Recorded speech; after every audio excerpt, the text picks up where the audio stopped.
Hey, this week on Rugged Expeditions, we're hunting on the Yucatan Peninsula for the prettiest of all the turkeys, the ocellated turkey. The technique today is to sneak into this jungle. Watch these areas where they've been feeding. There's some fruit that's dropping.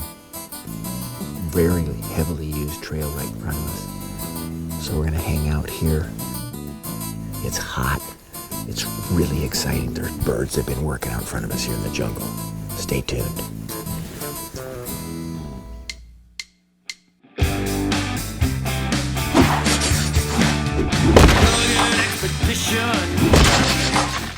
Presented by Global Rescue, there when you need them most.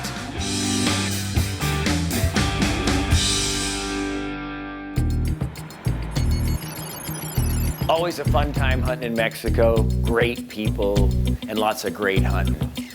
After we finally arrived in camp on the Yucatan Peninsula, it was time to fill in all the documentation, get all of our paperwork straight before we headed out.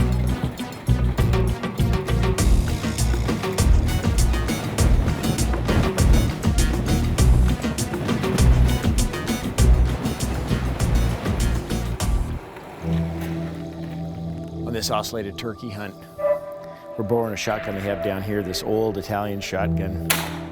It kind of reminds me of the old humpback Browning. You gotta like this choke on the end of this thing. Apparently it's for full, they said. I'm saying it's not even extra full, it's extra, extra, extra full. Look at that thing. If nothing else, we can just slap him with it as he goes by. This ought to do the trick, though. I'm thinking that. Oh, yeah. Muerto. ¿Está bien? Sí, muy bien. They say we're going to shoot some number 6s on it, which should be interesting. Usually you'd shoot something heavier on turkeys, but these turkeys are a lot smaller, we've seen, so.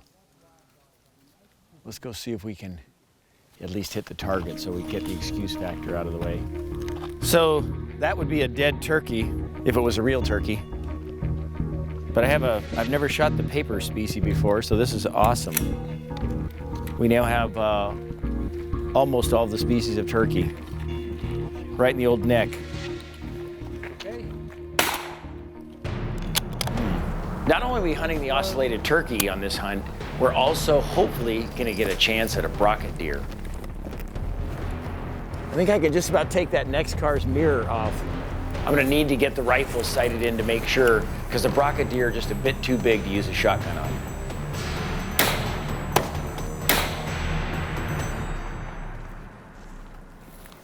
We've climbed up to the top of this ridge right here, and this is an old Mayan ruin. And the guys have been up here before glassing for turkeys to see where they're working and that, and also for deer. It's called a Yucatan. It's where the Mayan used to save water in the dry season. It's like water source. Wow. Look, and these are Mayan rocks. This used to be like a kind of pyramid, like a Mayan center. And this is, look, for forms. Where they chiseled it all out, huh? Yeah. So this is where they had one of their houses? Or? Yeah, well, I don't know what is this, but it was like kind of temple. There are lots around here. Mayan temple? Yeah, Mayan temple. Mayan pyramids, statues. Before the arrival of Spaniards to the Yucatan Peninsula, this region was once called Maya-Ab, which translates to a few. This was a prominent area for the Mayan civilization. The origin of the first settlement has not been scientifically confirmed, although the presence of early humans dates from the late Pleistocene or Ice Age over 10,000 years ago. The Mayans would build temples for the gods, most notably Kukulkan, the war serpent. Human sacrifices in Mayan culture was the ritual offering of nourishment to the gods. Appeasing the gods was thought to help predict the rains, as it was believed the serpent's tail would move the winds and sweep the earth clean.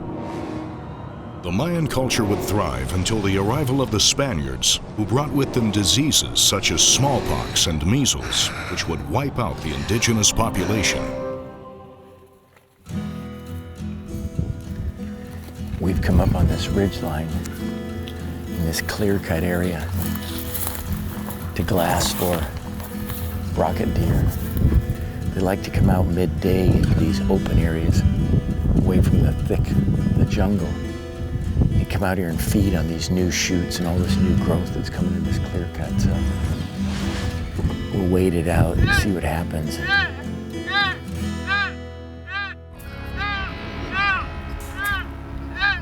High in the hills of the Campeche jungle, J. Allen Smith glasses for any sign of brocket deer. The gray-brown brocket deer is only found down in this part of the jungle.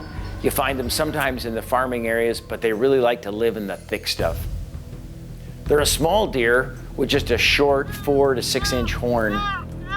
Once in a while they come out into the open fields, but if the fields aren't cut, you've got no chance of getting one. The brocket deer are wily. They're a tough animal to hunt. Once the weather set in like that, it just wasn't going to be our turn.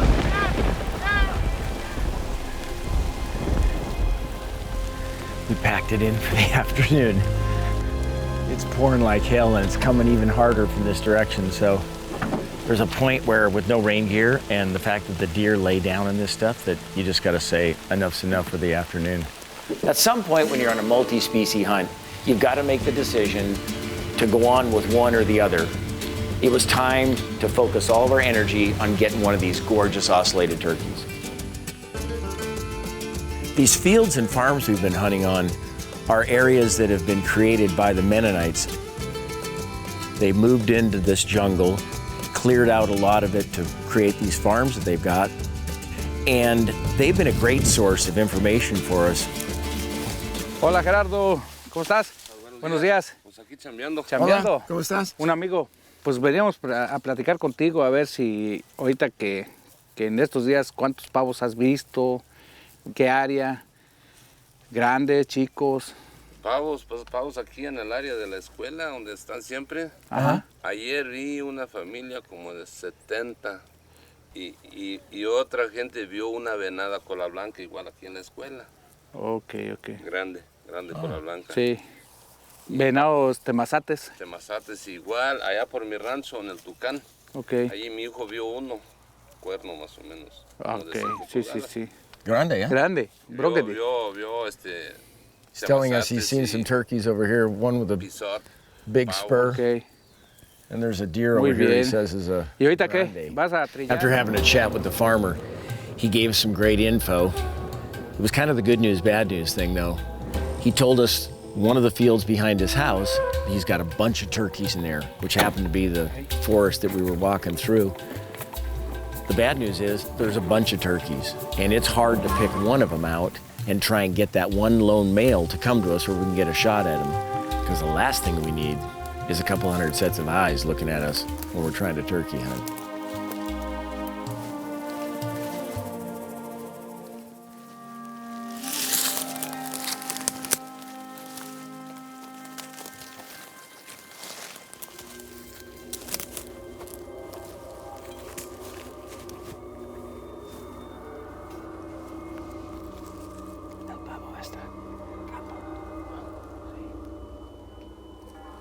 We've got some turkeys out in front of us. They've come around and they're heading out into this area right over here. We're trying to cut them off. They're just starting to call a little bit, but you can't really draw them in like you would our normal turkeys in the US. So we're gonna try and waylay them and get in front of them as they're moving across here. So every once in a while we'll hear them call, and then we know where they're at, because you'll see them for a minute and then they disappear. So.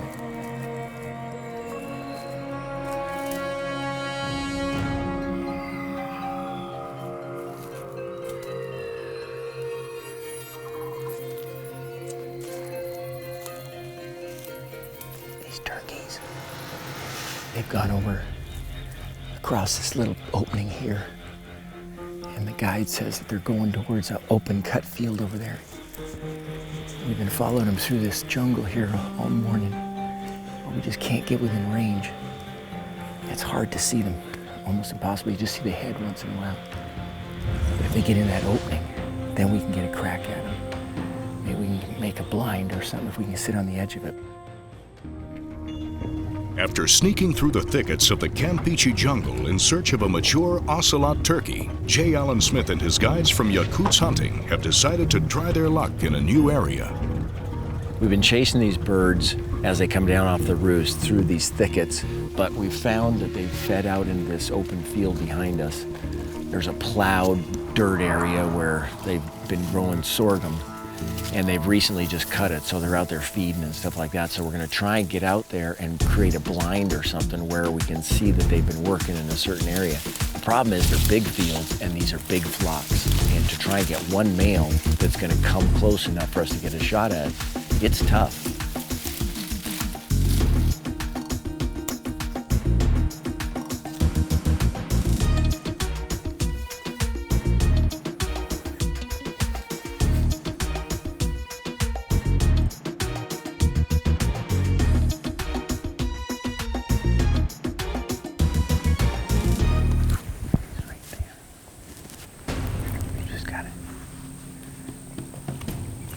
He's a little far out.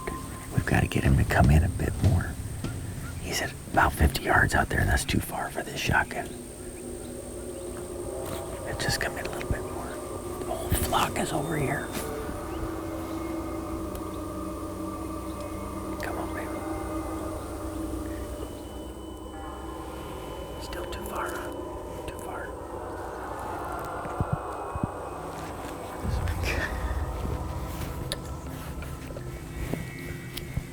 We had this whole flock.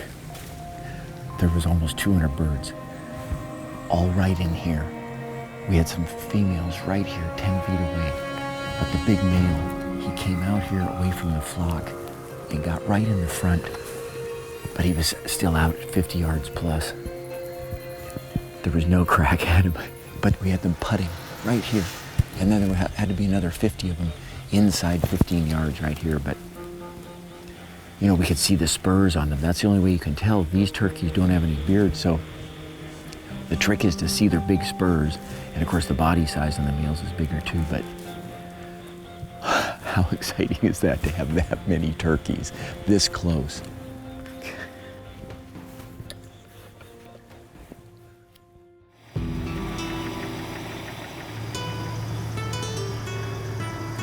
We're gonna head back to that same field that we were at yesterday where we saw all the turkeys.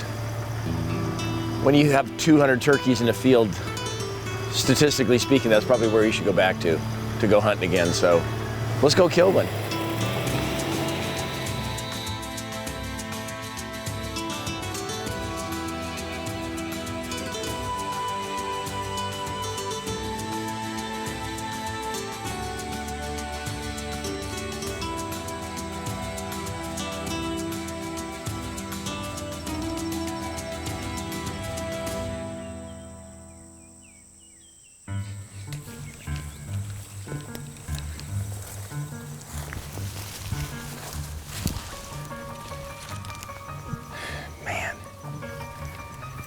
We got in here, we had them coming from our left, we had them coming from the right.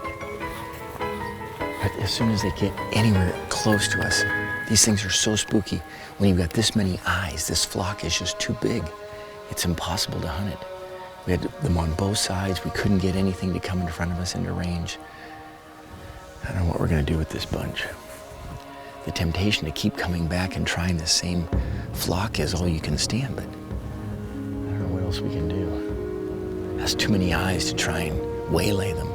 We need like 2 or 3. Dang it. We're here in the Yucatan Peninsula hunting the ocellated turkey. We decided this morning to go back to the same place we've been the last couple days. After all, why leave turkeys to go find turkeys?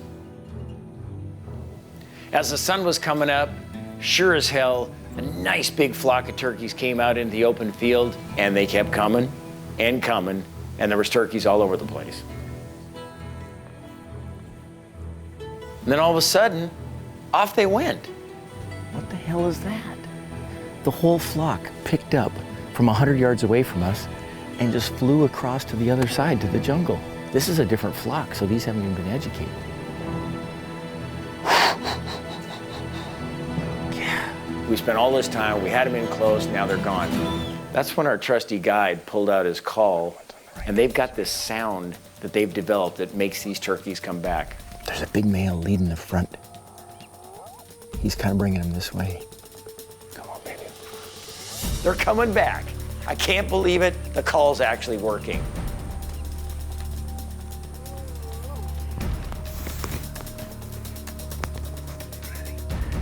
He's got to move more to the left. That's the one. I got to move it.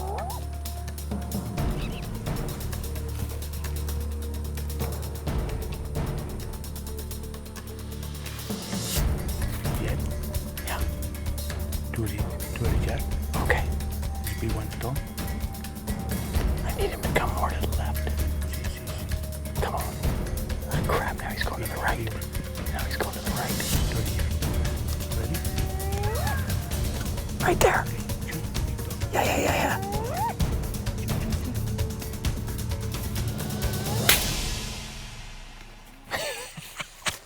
Yes. Oh, finally. Oh, that was sweet, right close.